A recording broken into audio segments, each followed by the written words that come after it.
Secangkir pengharapan untuk mengawali hari ini. Renungan pagi 1 April. Bagaimana dengan keadaan orang mati? Bagian 2. Roma 6 ayat 23. Sebab upah dosa ialah maut, tetapi karunia Allah ialah hidup yang kekal di dalam Kristus Yesus, Tuhan kita. Mengingat pergumulan yang dialami Ellen yang masih muda itu, dan memahami ajaran-ajaran tentang neraka yang tradisional, maka tidaklah mengherankan setelah di masa dewasanya, ia menulis bahwa adalah di luar kemampuan pikiran manusia untuk memperkirakan kejahatan yang telah dilakukan oleh ajaran sesat mengenai penyiksaan kekal itu. Agama Alkitab yang penuh dengan kasih dan kebaikan dan yang berlimpah kasih karunia digelapkan oleh tahyul dan disalut dengan teror. Pandangan-pandangan yang menakutkan mengenai Allah yang telah tersebar ke seluruh dunia melalui ajaran-ajaran dari mimbar telah membuat ribuan, ya jutaan orang menjadi skeptis dan tidak percaya. Ia melanjutkan dengan menunjukkan bahwa ajaran tradisional adalah bagian dari ajaran-ajaran Babel atau ajaran gereja yang membingungkan, yang mencampurkan teori manusia dengan kebenaran Tuhan. Saya harus mengakui bahwa masalah yang sama juga mengganggu saya. Begitu mengganggunya sampai pada tahun 1997, saya menulis sebuah artikel untuk Sign of the Times yang berjudul Hitler yang tak terbatas. Ide dasarnya adalah bahwa jika ajaran tradisional gereja itu benar, maka Hitler dan Stalin akan terlihat seperti orang-orang yang baik.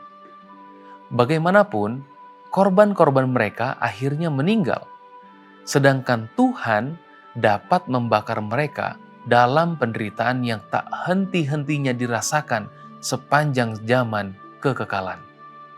Orang lain pasti telah melihat logika artikel tersebut karena artikel itu menerima penghargaan dari Associated Church Press pada Juni 1998. Tentu saja, saya tahu banyak orang lain yang setuju karena saya telah mengutip pemimpin-pemimpin evangelis seperti John R. Weston dan Clark Pinnock dan yang lainnya yang telah menolak cara memandang Alkitab secara tradisional. Namun, bagaimana seharusnya menurut Alkitab? Dan bagaimana orang Advent sampai pada pandangan itu? Kita akan mulai membahas pertanyaan-pertanyaan itu besok. Dan hal penting pertama yang harus diketahui adalah bahwa masalah mendasarnya melibatkan apakah manusia dilahirkan dengan keabadian? Filsafat Yunani mengatakan, ya, tetapi Alkitab meskipun mengakui bahwa Allah memang kekal, menyatakan bahwa satu-satunya manusia yang akan menerima keabadian adalah mereka yang percaya kepada Yesus, dan bahwa mereka tidak akan memperoleh kekekalan itu sebelum kedatangan Yesus yang kedua. Keabadian berarti tidak tunduk kepada kematian.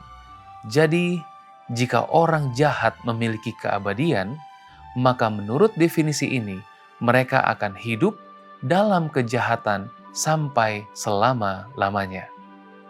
Tetapi jika mereka tidak memiliki keabadian itu, maka mereka harus mati, seperti yang jelas dikatakan oleh Roma 6 ayat 23.